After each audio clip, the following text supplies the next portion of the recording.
very important element is to communicate and educate.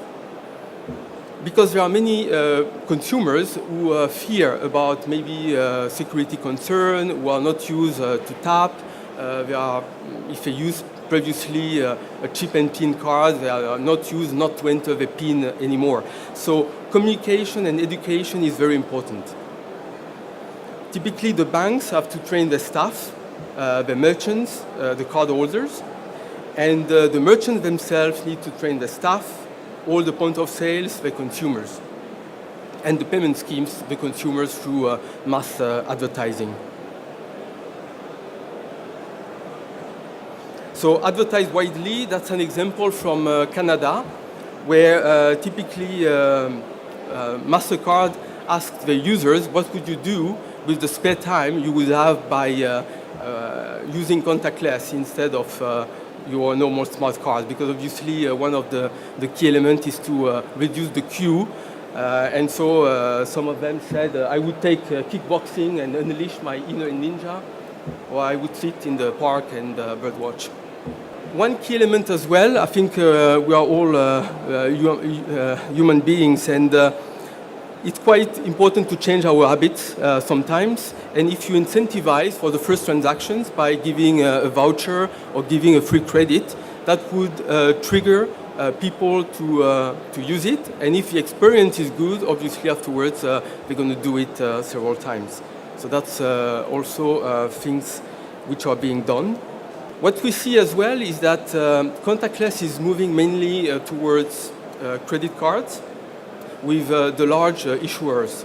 But domestic schemes have to react, and really to make it mainstream, they have to move to really have a wide availability on the given market. So this is what we see today with Canada and Interact, and in Australia with EFT POS, reacting from Visa and MasterCard early moves towards contactless. When looking at the go-to-market, what we witness as well is that the most successful scenario are when countries are targeting key and well-known names at the initial stage. So you look for the big fish first. So in the UK, typically they looked at Eat, Pret-a-Manger, McDonald's. And then they move down afterwards, obviously, to smaller merchants to ensure that the long tail is being addressed. Important to mention as well, in terms of segmentation, the low-value payments. So still taking the example of the UK, the post office, with 30,000 terminals, 11,500 branches, are all equipped with contactless. Because obviously in a post office, you may buy just a stamp, and you can increase transactions. Looking at the UK as well, and transportation, you can pay today with your banking cards, contactless payment cards, with the London buses, so you don't necessarily need to have the Oyster card.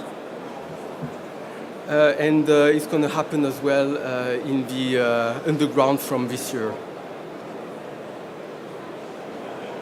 So all in all, moving through this scenario, and that's the example of Poland, where you see the number of sectors which are offering contactless today, from grocery stores to petrol stations. And obviously, the larger the networks of contactless payment, this increase customer awareness and the trust which they have into the technology.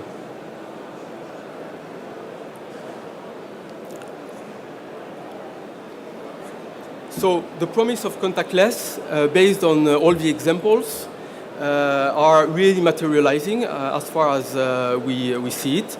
So we see the growth happening, we see the cash displacement, we see new revenue being generated by addressing different segments which were not addressed before. We see a rejuvenation of the branding and the customer experience brought by the bank, and the new payment methods towards typically mobile NFC, which we see really happening in Japan, in the US, in South Korea, and in Europe as well. So thank you very much.